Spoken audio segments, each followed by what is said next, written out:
புதுச்சேரி சட்டப்பேரவையில் நிதிநிலை அறிக்கையை முதலமைச்சர் ரங்கசாமி தாக்கல் செய்து பட்ஜெட் உரையை படித்து வருகிறார். கூடுதல் விவரங்களுடன் இணைகிறார் நமது செய்தியாளர் மகாராஜா பாண்டி. மகாராஜா பாண்டி, கூடுதல் விவரங்களை நீங்க சொல்லலாம். கண்டிப்பாக.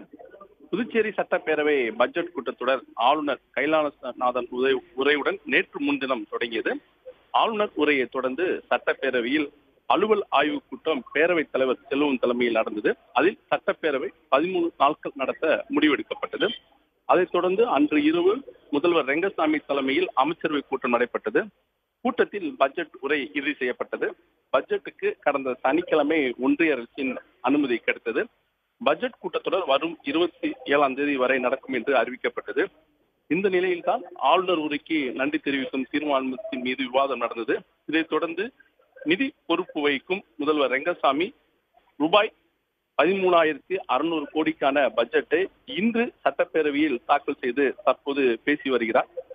முதல்வர் ரெங்கசாமியின் பட்ஜெட் உரையில் இடம்பெற்றுள்ள முக்கிய அம்சங்கள் வருமாறு: விவசாய தொழிலாளர்களுக்கு மழைக்கால நிவாரணமாக ரூபாய் 2,000 வழங்கப்படும். புதுச்சேரியில் புதியதாக கட்டப்படவுள்ள புறநகர பேருந்து நிலையமான ஈசிஆர் பேருந்து நிலையத்துக்கு முன்னாள் பாரத பிரதமர் வாஜ்பாய் பெயர் சூட்டப்படும். இதற்காக ரூபாய் 10 கோடி நிதி ஒதுக்கப்பட்டுள்ளது. புதுச்சேரியில் ரேஷன் அட்டைகளுக்கு வழங்கப்பட்டு வரும் இலவச அரிசியுடன் 2 கிலோ இலவச கோதுமை வழங்கப்படும். பள்ளி மாணவர்களுக்கு மாலை சிற்றுண்டி அரசு மற்றும் அனைத்து அரசு உதவி பெறும் பள்ளிகளில் மாலை சிற்றுண்டி வழங்கப்படும். வாரம் 3 நாட்கள் வழங்கப்படும் முட்டை இனி வாரந்தோறும் வழங்கப்படும். இதுதான் தற்போது ரெங்கசாமி உரையாற்றி வரும் பட்ஜெட்டில் இடம்பெற்றுள்ள முக்கிய அம்சங்களாகும். 13ஆம் தேதி முதல், அதாவது இன்று பட்ஜெட் தாக்கல் முடிந்தவுடன் நாளை முதல் பட்ஜெட் மீதான விவாதம் நடக்கிறது. விடுமுறை நாட்களை தவிர்த்து ஒட்டுமொத்தமாக 13 நாட்கள் பேரவை நடக்க இருக்கிறது.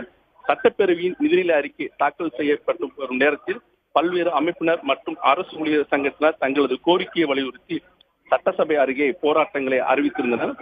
இதையடுத்து சட்டசபை வளாகத்தில் பலத்த போலீஸ் பாதுகாப்பு போடப்பட்டுள்ளது. அடையாள அட்டை மற்றும் சட்டசபை அனுமதி சீட்டு இருந்த நபர்கள் மட்டுமே பேரவைக்குள் அனுமதிக்கப்பட்டார்கள்.